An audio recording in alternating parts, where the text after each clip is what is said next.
घना जंगल, स्वर्णिम सूर्य की किरणें पत्तियों को छू रही थीं और उसी जंगल में सर्पराज सरफराज भय से कांपते हुए भाग रहे थे। उनकी सांसें तेज थीं, आंखों में सिर्फ डर, क्योंकि पीछे आ रहा था स्वयं भगवान विष्णु का वाहन गरुड़। गरुड़ अपने विशाल पंख फैलाए हुए आकाश को चीरते हुए पूरे वेग से सरफराज का पीछा कर रहे थे। उनकी आंखों में तेज और इरादा साफ, आज का शिकार सरफराज ही होगा। पर तभी सरफराज की नजर पड़ी एक शांत दिव्य पुरुष पर।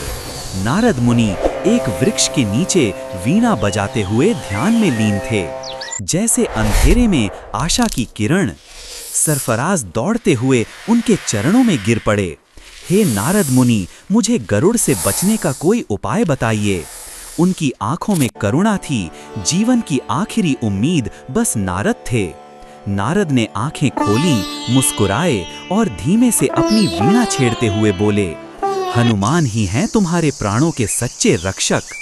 उनके शब्दों में विश्वास था, जैसे भाग्य की भाषा बोल रहे हों। हनुमान प्रकट हुए, एक पेड़ के नीचे ऊंचे तेजस्वी दिव्य प्रकाश से घिरे सरफराज को आशीर्वाद देते हुए बोले, जब तक मैं हूं कोई तुझे छू भी नहीं सकता। तभी धरती कांपी, गरुड़ उतरे, जोर से गरजते हुए बोले, उसे मुझे सौंप दो हनुमान।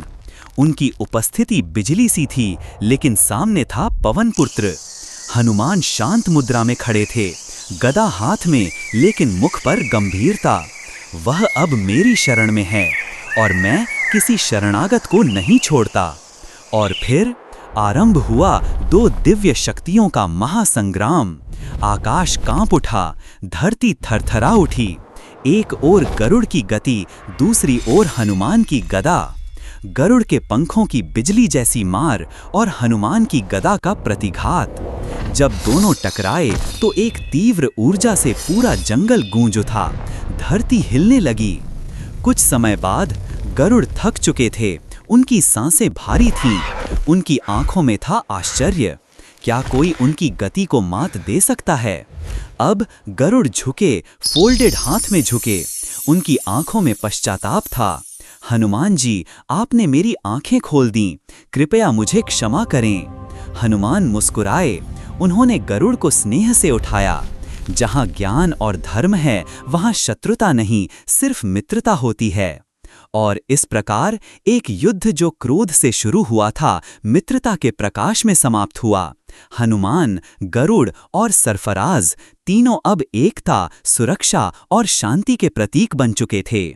जहां अहंकार टूटे और भक्ति जन्मे, वहीं सच्चा धर्म होता है। जय श्री राम, जय गरुड़, जय हनुमान।